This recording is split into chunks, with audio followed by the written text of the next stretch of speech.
اسی طرح سے رمضان کے اعمال میں سے ایک عمل جس سے لوگ بہت سارے لوگ غفلت میں پڑے رہتے ہیں وہ صدقۃ الفطر ہے، جس کو ہم فطرہ کہتے ہیں۔ صدقۃ الفطر صدقات میں سے ہے، اور یہ مرد، عورت، غلام، آزاد، چھوٹا بڑا بچہ، پیٹ سے باہر کا بچہ سب پر فرض ہے۔ ہاں، پیٹ کے اندر جو بچہ اس پر نہیں ہے، جو بچہ ہو چکا ہے۔ آپ سوچیں کہ پیٹ سے باہر ہی ہوتا ہے بچہ، اندر کیسے ہوتا ہے؟ پیٹ میں بھی تو ہوتا ہے، اس پر صدقہ فطر نہیں ہے۔ ہاں، لیکن اگر وہ سورج غروب ہونے سے پہلے پیدا ہو جائے، اگر بچہ رمضان کے ختم ہونے کے وقت میں آخری روزے کی شام میں، اسی لیے بتا رہا ہوں کہ معلوم ہو جائے لوگوں کو، تو اس کا بھی آپ کو صدقۃ الفطر اس کی طرف سے بھی دینا پڑے گا۔ تو یہ اس کا مسئلہ ہے۔ اللہ کے رسول صلی اللہ علیہ وسلم فرماتے ہیں زکوٰۃ الفطر طہرۃ للصائم من اللغو والرفث۔ زکوٰۃ الفطر جس کو فطرہ کہتے ہیں، اس کی حکمت کیا ہے؟ کیا اس کی وجہ کیا ہے؟ کیوں دیتے ہیں ہم لوگ؟ ویسے بھی تو زکوٰۃ دے رہے ہیں، ویسے تو خرچ کر رہے ہیں، یہ اسی دن اور اسی وقت میں اور اسی مقدار میں کیوں؟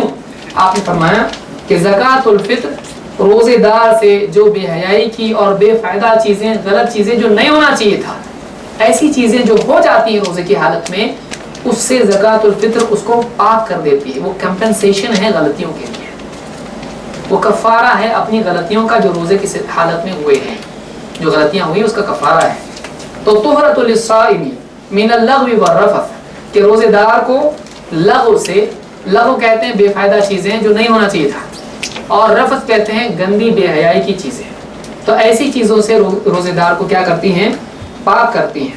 وطعمۃ للمساکین، اور صدقۃ الفطر یا زکوٰۃ الفطر یا فطرہ مسکین، غریب اور بھوکے یا تنگ دست لوگوں کے لیے کھانا ہو جاتا ہے، ان کو کھانے ملتا ہے۔ عید کے دن کم سے کم وہ بھوکے نہ رہے مسلمان، اتنی تو غیرت مسلمانوں میں ہونا چاہیے کہ ایک بھی مسلمان بھوکا نہ رہے۔ اور ایسا ہوتا ہے بعض اوقات، کئی گھر ایسے ہوتے ہیں کہ جن میں ان کے پاس خود کچھ نہیں ہوتا ہے، تو یہ ہمارا کام ہے تلاش کرنا۔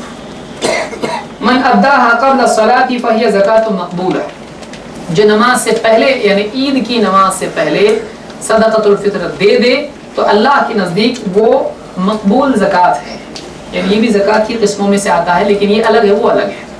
تو فهي زکوٰۃ مقبولہ، تو یہ اللہ کے نزدیک مقبول صدقہ ہو جاتا ہے۔ ومن اداها بعد الصلاة فهي صدقۃ من الصدقات، اور جو عید کی نماز کے بعد فطرہ دے تو آپ نے فرمایا یہ دوسرے صدقوں کی طرح ہے جو سال بھر آدمی دیتا ہے، یہ کوئی اسپیشل نہیں ہے، اس سے وہ بات نہیں ملے گی جو فضیلت اس کی ہے۔